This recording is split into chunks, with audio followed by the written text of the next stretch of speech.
जय श्री कृष्णा। आइए सुनते हैं कार्तिक अमावस्या पर पीपल देव की यह कथा। एक बूढ़ा ब्राह्मण था। वह हर रोज पीपल को जल से सींचता था। पीपल में से रोज एक लड़की निकलती और कहती, पिताजी मैं आपके साथ जाऊंगी। यह सुनते सुनते बूढ़ा दिन ब दिन कमजोर होने लगा। बुढ़िया ने पूछा कि क्या बात है। बूढ़ा बोला कि पीपल से एक लड़की निकलती है और कहती है कि वह भी मेरे साथ चलेगी। बुढ़िया बोली, कल ले आना उस लड़की को, जहाँ 6 लड़कियाँ पहले से ही हमारे घर में हैं, वहाँ 7वीं लड़की और सही। अगले दिन बूढ़ा उस लड़की को घर ले आया। घर लाने के बाद बूढ़ा आटा मांगने गया तो उसे पहले दिनों की अपेक्षा आज ज़्यादा आटा मिला। जब बुढ़िया वह आटा छानने लगी तो लड़की ने कहा कि लाओ माँ, मैं छान देती हूँ। जब वह आटा छानने बैठी तो परात भर गई। उसके बाद माँ खाना बनाने जाने लगी तो लड़की बोली कि आज रसोई मैं बनाऊंगी। तो बुढ़िया बोली कि ना, तेरे हाथ जल जाएंगे। लेकिन लड़की नहीं मानी और वह रसोई में खाना बनाने गई तो उसने तरह तरह के 36 व्यंजन बना डाले और आज सभी ने भर पेट खाना खाया। इससे पहले वह आधा पेट भूखा ही रहते थे। रात हुई तो बुढ़िया का भाई आया और कहने लगा कि दीदी मैं तो खाना खाऊंगा। बुढ़िया परेशान हो गई कि अब खाना कहाँ से लाएगी। लड़की ने पूछा कि माँ क्या बात है। उसने कहा कि तेरा मामा आया है और रोटी खाएगा, लेकिन रोटी तो सबने खा ली है, अब उसके लिए कहाँ से लाऊंगी। लड़की बोली कि मैं बना दूंगी और वह रसोई में गई और मामा के लिए 36 व्यंजन बना दिए। मामा ने भर पेट खाया और कहा भी, ऐसा खाना इससे पहले उसने कभी नहीं खाया है। बुढ़िया ने कहा कि भाई तेरी पावनी भांजी है, उसी ने बनाया है। शाम हुई तो लड़की बोली कि माँ चौका लगा के चौके पर दिया जला देना, कोठे में मैं सोऊंगी। बुढ़िया बोली कि ना बेटे, तू डर जाएगी। लेकिन वह बोली कि ना, मैं ना डरूंगी, मैं अंदर कोठे में ही सोऊंगी। वह कोठे में ही जाकर सो गई। आधी रात को लड़की उठी और चारों ओर आँख मारी तो धन ही धन हो गया। वह बाहर जाने लगी तो एक बूढ़ा ब्राह्मण सो रहा था। उसने देखा तो कहा कि बेटी तू कहाँ चली। लड़की बोली कि मैं तो दरिद्रता दूर करने आई थी, अगर तुम्हें दूर करवानी है तो करवा लो। उसने बूढ़े के घर में भी आँख से देखा तो चारों ओर धन ही धन हो गया।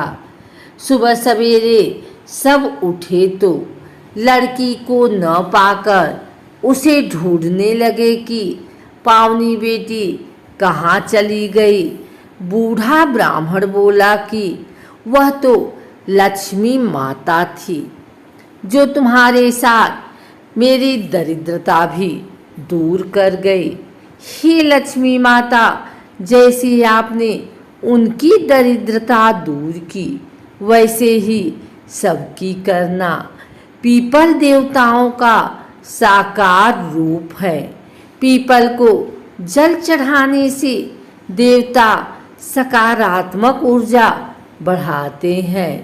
पीपल में प्राण वायु बढ़ती है एवं प्रदूषण समाप्त होता है, जो एक दैविक कर्म है। पीपल पेड़ों में सबसे श्रेष्ठ माना जाता है। यहाँ तक कि भगवान श्री कृष्ण ने गीता में सभी वृक्षों में अपने आप को पीपल का वृक्ष बताया है। साक्षात भगवान विष्णु अथवा भगवान कृष्ण का ही स्वरूप है। अगर आप भी पीपल के पेड़ में दिया जलाते हैं अथवा पीपल की पूजा करते हैं तो भगवान नारायण की कृपा से आप पर अवश्य बनी रहेगी पीपल की कृपा। लेकिन आपको इतना जरूर पता होना चाहिए कि पीपल के पेड़ की कितनी परिक्रमा करनी चाहिए। पीपल पर जल चढ़ाते समय कौन सा मंत्र बोलना चाहिए, पीपल की पूजा सुबह कितने बजे करनी चाहिए इत्यादि पीपल के पेड़ से जुड़ी धार्मिक एवं रहस्यमयी जानकारी हम आपको प्रदान करते हैं। आइए सबसे पहले जानते हैं पीपल की पूजा का महत्व एवं पीपल की पूजा के फायदे। उसके बाद हम जानेंगे कि पीपल के पेड़ की कितनी परिक्रमा करनी चाहिए। हिंदू धर्म में पीपल को साक्षात भगवान नारायण का ही स्वरूप बताया गया है। पीपल की पूजा करने का प्राचीन काल से विशिष्ट महत्व रहा है। पीपल की पूजा करने मात्र से भगवान नारायण एवं महालक्ष्मी की पूजा की जाती है। अक्सर लोग अमावस्या एवं पूर्णिमा के दिन पीपल की पूजा करते हैं। पीपल ही एक ऐसा अद्वितीय वृक्ष है जिसके नीचे गौतम बुद्ध से लेकर के विभिन्न ऋषि मुनियों ने अखंड ज्ञान प्राप्त किया है। पीपल के वृक्ष को देखकर हैरान होते हैं क्योंकि पीपल का ही एकमात्र ऐसा वृक्ष है जो 24 घंटे ऑक्सीजन छोड़ता है। आइए जानते हैं पीपल की पूजा के फायदे। पीपल भगवान नारायण का स्वरूप है। पीपल में ही माँ लक्ष्मी का भी वास माना जाता है। पीपल के पेड़ में जल चढ़ाने के लिए विशेष बात का ध्यान रखना चाहिए कि सूर्योदय से पहले पीपल के पेड़ में कभी भी जल न चढ़ाएं। सूर्योदय से पहले पीपल का पेड़ देखना भी नहीं चाहिए और ना ही पीपल के पेड़ के पास जाना चाहिए। जब सूरज उग जाता है उसके बाद ही पीपल के पेड़ में जल चढ़ाना चाहिए। ऐसा शास्त्रों में उल्लेख पाया जाता है। सूर्योदय से पहले पीपल के पेड़ के पास जाने से अथवा पीपल के पेड़ की पूजा करने से, पीपल के पेड़ में जल चढ़ाने से, पीपल के पेड़ की परिक्रमा करने से घर में दारिद्र्य आता है। अतः सूर्योदय के बाद ही पीपल के पेड़ में जल चढ़ाना चाहिए।